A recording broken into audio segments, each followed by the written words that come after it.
कानपुर के कुशाग्र हत्याकांड के मामले में एडीजे 11 की कोर्ट ने 3 दोषियों को उम्र कैद की सजा सुनाई है। कोर्ट के इस फैसले का खास पहलू यह भी है कि 2 धाराओं में उम्र कैद की सजा की वजह से कुशाग्र के कातिल पूरी जिंदगी जेल की सलाखों के पीछे रहेंगे। अक्टूबर 2023 में हुई कुशाग्र की हत्या के मामले में कोर्ट के फैसले को लेकर सभी की नजरें टिकी हुई थी। इसको लेकर कुशाग्र के पिता मनीष मासूनिया, चाचा सुमित समेत परिवार के अन्य सदस्य वहां मौजूद रहे। दोपहर 3 दोषियों को कोर्ट में पेश किया गया। एडीजीसी भास्कर मिश्रा ने बताया कि एडीजे 11 सुभाष साक्य की कोर्ट ने प्रभात शुक्ला और शिवा को धारा 364A 302 में उम्र कैद और 1,10,000 रुपए का जुर्माना और 201 IPC में 7 वर्ष की सजा सुनाई है। इसके अलावा ट्यूशन टीचर रचिता को 364A और धारा 302 में उम्र कैद की सजा और 50,000 हजार रुपए का जुर्माना लगाया है। कोर्ट का फैसला आते ही कुशाग्र के परिजन एक बार फिर भावुक हो गए। कुशाग्र की मां के आंखों में आंसू रुकने का नाम ही नहीं ले रहे थे। अधूरा न्याय, क्या मांग है आपकी? फांसी।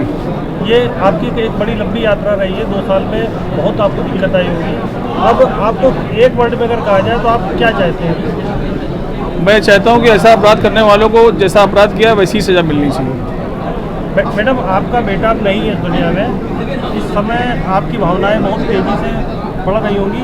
अब क्या कहना चाहती हैं इस मौके पर? इन तीनों को फांसी होनी चाहिए। जैसे इन्होंने मेरे बच्चे को मारा, इन लोग को फांसी होनी चाहिए। इन लोगों ने आपके विश्वास का गला घोटा है, तो अब आप क्या अगर कहना चाहें तो क्या कहेंगी आप? मैं बस हाथ जोड़ के विनती करूंगी कि इन तीनों को फांसी की सजा मिले जल्दी से जल्द। आपके हिसाब से न्याय भी अधूरा है? अधूरा है।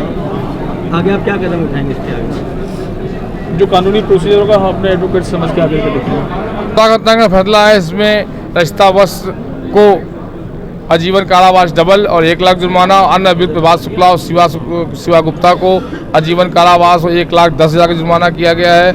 और दोनों को इन तीनों को टिलान डेथ तक के लिए माननीय न्यायालय ने कहा है कि जब तक प्राकृतिक समाप्त नहीं हो जाएंगे, जब तक प्राकृतिक जीवन समाप्त नहीं हो जाएगा, जब तक के लिए टिलान डेथ तक के लिए आजीवन कारावास किया गया है।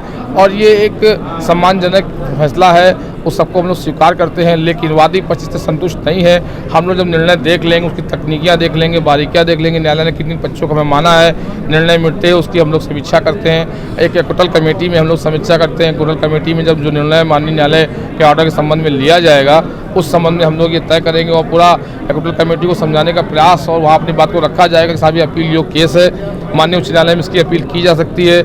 इसमें जो सेंटेंस हुआ है जीवन कारावास, इसको बढ़ाने का प्रयास हम लोग मृत्युदंड की जो मांग हम लोग की थी फांसी की, उस संबंध में अपील भी दाखिल कर सकते हैं। ट्रायल के दौरान क्या क्या चैलेंजेस आए आपको? ट्रायल के दौरान चैलेंजेस ये आए कि हम लोग को साबित करना पड़ा था कि कैसे एयरटेल और जिन जिनके मोबाइलों को उपयोग किया गया था, लोकेशन निकली थी, उन लोगों को बुला के तलब करना पड़ा उनके अधिकारियों को।